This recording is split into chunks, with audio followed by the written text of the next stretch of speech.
বিসমিল্লাহির রহমানির রহিম। সবাই কেমন আছেন? আলহামদুলিল্লাহ, আপনাদের দোয়ায় আমি অনেক ভালো আছি। আজকে আমি আপনাদের সাথে আমার সাথে ঘটে যাওয়া একটি ভৌতিক ঘটনা শেয়ার করব। ঘটনাটি ঘটে আমার সাথে দোহার নবাবগঞ্জে। তো আমি সরাসরি আমার ঘটনায় চলে যাচ্ছি। আমি আশিক, রেন্টাকার চালক, হায়েস গাড়ির। আমরা 4 গাড়ি একটা ট্রিপ পাই হিন্দু বিয়ে দোহার নবাবগঞ্জে।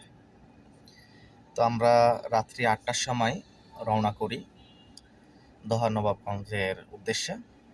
আমরা দোহার নবাবগঞ্জে গিয়ে পৌঁছাইলাম রাত্রি 10টায়। পৌঁছানোর পরে আমার যারা যাত্রীরা ছিল তারা বলল, ভাই আপনারা সবাই একসাথে চলে আসেন, আমরা সবাই একসাথে খাবো।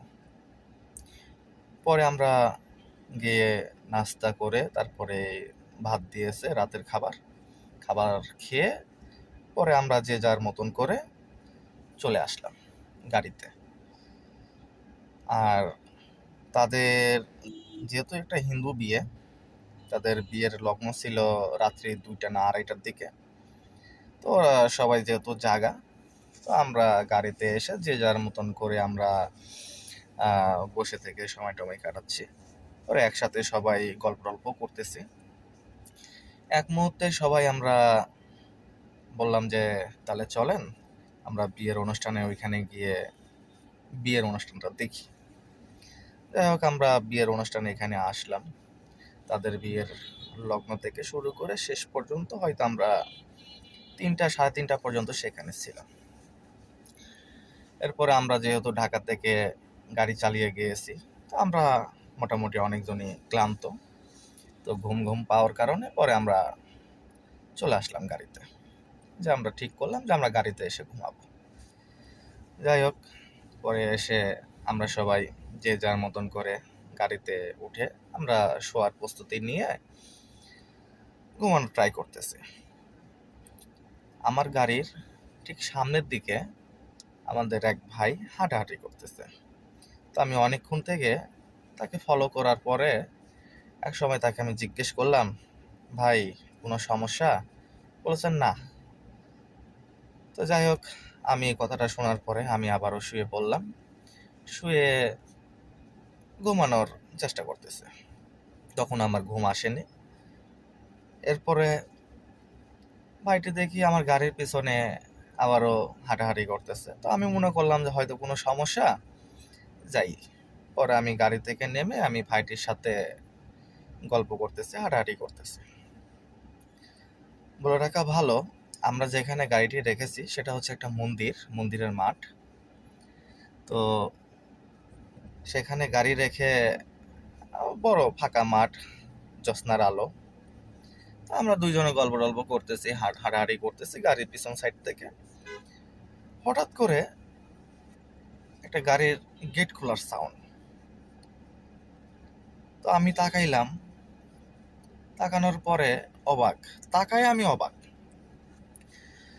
যে ভাইটি আমার সাথে দাঁড়ানো, যার সাথে আমি এতক্ষণ হাঁটাহাঁটি করলাম, গল্প করলাম, সে ভাই তার গাড়ি থেকে নামতেছে। দেখে মানে আমি একদম হতবাক হয়ে গেলাম যে সে যদি গাড়ি থেকে নামে তাহলে আমার সাথে কে? যাই হোক, সে ভাইটি নেমে আমার কাছে চলে আসলো, এসে বলল, আশিক ভাই কোনো সমস্যা? এত রাতে হাঁটাহাঁটি করতেছেন? আমি এক দৃষ্টিতে তার দিকে তাকাই আছি যে সে যদি গাড়ি থেকে নেমে আসে তাহলে এতক্ষণ তাহলে আমি কার সাথে ছিলাম। পরে আমি পিছন দিকে তাকাই, আমি তাকে বলতেছি, মানে বলবো যে কে আপনি? দেখি পুরা ফাঁকা, পিছনে কেউ নাই, আমি একা। আর আমার সামনে যে ভাইটি মাত্র আসলো সে। আমি মানে ভয়ে এক পর্যায়ে ওখানে কাঁপাকাঁপি শুরু হয়ে গেছে আমার। যাই হোক, তারপরও নিজেকে স্বাভাবিক করে ভাইটিকে উত্তর দিলাম যে না, এমনি। তো ঠিক আছে, আপনি যান। পরে যাই হোক, আমি গাড়িতে উঠে আবার শুইলাম। শোয়ার পরে গাড়ির ভিতর যে অন্ধকার, সে অন্ধকারে আমার ফিল হচ্ছে হয়তো আমার গাড়ির সামনের সিটে ভাইটি বসে আছে।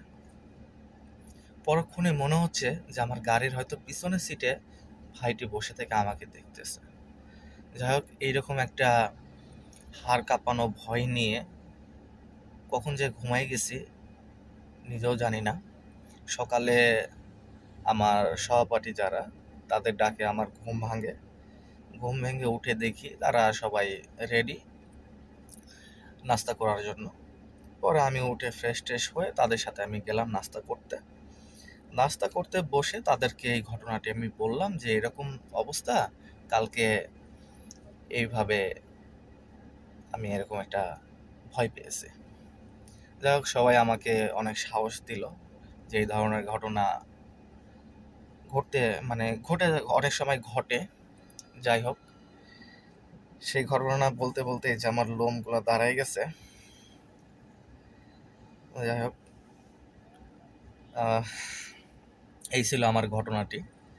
তো রেন্ট এ কার চালাই, বিভিন্ন জায়গায় যাওয়া পরে অনেক সময় অনেক জায়গায় আমরা গাড়ি সাইড করে গাড়ির ভিতরে ঘুমাই।